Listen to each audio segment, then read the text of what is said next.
Yun, latest version po ito ng Red Antenna, version 8. So, ang kanyang SWR sa 145-200 ay 1.08. Phase angle niya is 0.64, nagwa 1. 54.1 ang kanyang ohms, negative 28 ang kanyang return loss. So, drag natin hanggang 146 kung SWR 1.19. Kabila naman ba,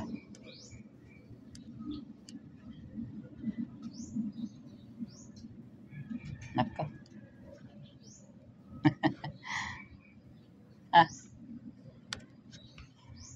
ito na lang tayo sa manual. Kabila niya ay 1.22. So 144 yun, 1.22. Kabilang dulo ay 1.20 pala, 1.19. So titingnan natin ang lawak ng kanyang range. Pero ito ay nakasentro sa 145. Pero tapis pa ng konti. Dahil sa 145 ay ang kanyang phase angle ay 39. Ayun. 39 ang phase angle niya. So nag-center siya sa 145-200. Nag 0-0 yung phase angle niya. So ganyan talaga pag kulang ang makinarya. So, maraming trial and error. Pero sa kabuuan, sasabi kong okay ito. Yan ang SWR niya. Okay. One at a time para makita niya kung saan tumataas ang SWR.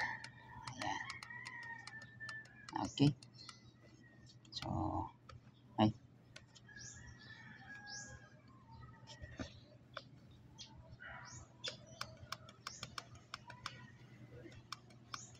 Ayan. Okay. So, makikita natin yung SWR. Dito pa lang eh. SWR lang natin. I-highlight natin. Ayan. 1 yun. No? Tignan nyo. Bagya lang umangat. Okay. So, tingnan natin ang range nito kung hanggang saan. Okay. Aha. Recall. Na tayo sa 136 to 174. Tingnan natin kung saan yung pwedeng range niya. Ayun. Okay. 140. Ilagay natin sa 140.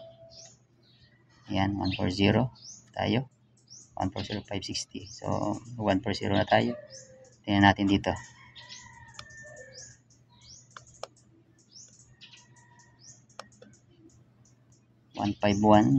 Sige. 140 to 151 ilagay natin. 140 MHz to stop niya 151 MHz. So ayan yung kabuuan. Ang ganda niyang kanyang angle, oh. Okay. So okay, in general. So ito ay nagre-range ng 1.0 140 hanggang 151.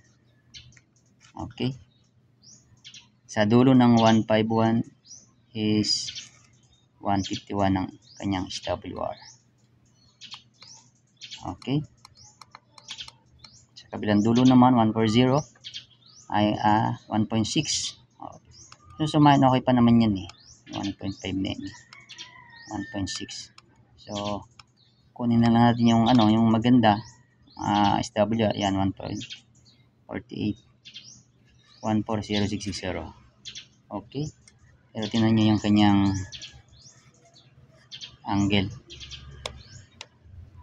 Ibalik natin sa kanyang range. Kita nyo yung kanyang angle. So dito lang siya nag-curve sa tinuno natin na range niya sa sentro ng 145 Pero in general, okay pa rin siya. So ito yun. Red antenna version 8. Yan. Wala pang pintura. Pipinturahan pa lang. Primer pa lang. Okay. So ayun.